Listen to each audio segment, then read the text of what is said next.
Ce 9 juillet à 21h heure française, l'Europe spatiale vit un de ces grands moments que l'on ne voit que quelques fois par décennie, et ce à travers le lancement inaugural d'Ariane 6, nouvelle génération de lanceurs européens capables de placer environ 21 tonnes en orbite basse. Et si l'avenir commercial d'Ariane 6 est souvent débattu, eh bien, entre un cahier des commandes déjà bien rempli, on attend autant de vols d'Ariane 6 en 2025 que de lancement de Falcon 9 pour des satellites commerciaux, donc hors Starlink et ISS en 2024, eh bien, les faits parlent d'eux-mêmes et annoncent une belle carrière au lanceur de 63 mètres pour 860 tonnes. Et ce premier lancement allait justement être un succès presque complet. Le décollage, puis la séparation des boosters et enfin celle du second étage allait être un succès complet. Ariane 6 allait aussi déployer avec succès une dizaine de petits CubeSats qui étudieront tant l'atmosphère terrestre que les sursauts gamma, et c'est après ça que les choses se sont un peu gâtées. Et pour bien comprendre ça, il faut se pencher sur un petit détail technique.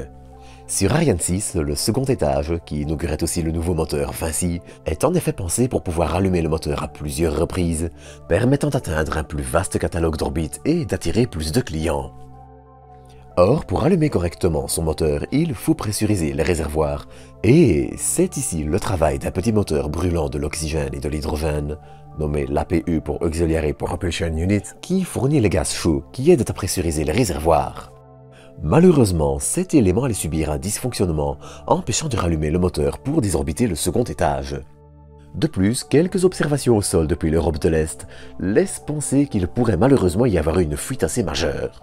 C'est ainsi une mauvaise nouvelle pour les petits démonstrateurs de quelques kilos Bikini, qui doit aider à développer la capsule spatiale Nix de l'entreprise franco-allemande The Exploration Company, même si Bikini n'est pas essentiel, et le petit démonstrateur d'Ariane Group Space Case SCX-01, qui expérimentait un bouclier en résine de carbone.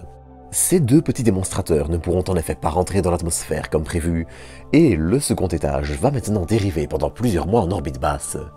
Et ça, quand on connaît la politique zéro déchet de l'Europe spatiale, eh bien c'est embêtant. Mais à côté de ça, le problème n'est pas non plus urgent. Les prochains vols ne demanderont pas de rallumer le moteur du second étage, et il y a fort à parier que d'ici au moment où ce sera nécessaire, le problème, qui ne semble pas bien grave, soit réglé. En attendant, ça n'enlève rien au beau succès du vol inaugural du lanceur, du nouveau moteur Vinci qui équipe le second étage, de l'évolution du moteur Vulcain d'Ariane 5, et de tous les autres éléments dans leur ensemble. Il ne restera donc plus qu'à attendre le prochain vol, attendu d'ici fin d'année, le vol de test de la version à 4 boosters début 2025, et en attendant, pour ceux qui veulent en apprendre plus sur Ariane 6, eh bien je vous invite à vous abonner pour ne pas manquer la suite et aller voir l'épisode dédié sorti hier. D'ici là, eh bien à bientôt pour de nouvelles doses d'espace.